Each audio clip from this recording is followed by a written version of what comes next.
Brilliance Audio presents Dark Tomorrow by Reece Hirsch, performed by Emily Sutton-Smith. Day 1. Traffic was light in the late evening, so DC's national landmarks flashed past in rapid succession on Constitution Avenue. The Lincoln Memorial, the World War II Memorial, the Washington Monument, the Capitol. Under a fluorescent moon on a cold, cloudless January night, all that white marble looked downright funereal. Or maybe it just seemed that way because FBI Special Agent Lisa Tanchik was on her way to a crime scene. As she drove north into Maryland with few cars on the highway, her thoughts replayed the day's events, which had started with the class on cybercrime investigation that she had taught that morning at Quantico, and concluded with a couple of bureaucratic skirmishes over her pursuit of a fishing ring. Today had been one of her dark days, when she watched life happening to her like a patient under anesthesia. Her depression was so constant a nemesis that she had given it a nickname, the Black Dog, a phrase borrowed from Winston Churchill. She imagined Black Dog curled in the passenger seat now, rising to sniff the air occasionally when the car jostled him. She lifted her coffee from the cup holder and took a couple of strong sips. When she'd received the call to the scene, she'd been at her DuPont Circle home with her boyfriend, midway through her third glass of wine.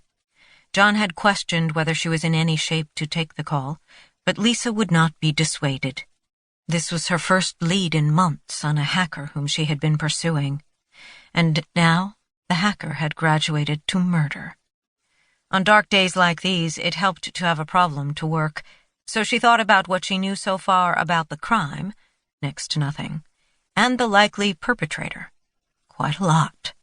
She reviewed everything that she knew about the M.O. and characteristics of the hacker she had been pursuing for nearly a year. She wanted the details to be fresh in her mind when she reached the scene. At 11:35 p.m., she parked in front of a faux colonial apartment complex in Columbia, Maryland. Columbia was a bedroom community south of Baltimore and about 13 miles from Fort Meade, the headquarters of the National Security Agency. A lucky break had brought her there. Lisa had issued a law enforcement alert for a very distinctive M.O., and an officer with the Howard County Police Department had been diligent enough to read it and generous enough to alert her while the scene was still fresh. Lisa downed the rest of her coffee, popped 3 breath mints, and stepped out of the car and into the cold. The lights were all on in the apartment complex's lobby. A young uniformed officer was questioning the manager. The officer looked up at the frigid blast of wind as Lisa pushed through the door.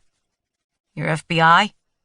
He sounded a little disappointed, like she didn't live up to his expectation of what someone from the bureau should look like. "Special Agent Lisa Tanchik. They're expecting me." "I'll walk you over." Then, to the apartment manager, "Could you wait here for a minute? We're almost done." The manager jerked his head, a tense nod. Lisa couldn't tell if he was nervous about being in proximity to death or law enforcement. It was often difficult to distinguish the difference. "So you've seen this sort of thing before?" the officer asked. "Maybe. I'll know better once I get a look. The voicemail I got from your boss didn't provide many details." "Well, I've never seen anything like it," he murmured. There was another uniformed officer standing in front of the entrance to a 2-story red brick townhouse apartment. The door to Unit C-16 was closed, and there was already a strip of yellow crime scene tape across the doorway. "She's from the FBI," the young officer said. "Special Agent Tanchik?" He glanced at her for confirmation. Lisa nodded. When the door opened, the first thing she noticed was the lurid lighting. The small, otherwise dim living room pulsed with the bright white of a strobe. It had an immediate and disorienting effect. The source of the flashing was the large computer monitor on a desk in the left corner of the room. A middle-aged man was splayed on the carpet nearby, his body twisted and back arched like a parenthesis, fists clenched. Lisa shielded her eyes. Murder scenes were always grim, but the harsh light, flashing at high frequency added a particularly nightmarish quality.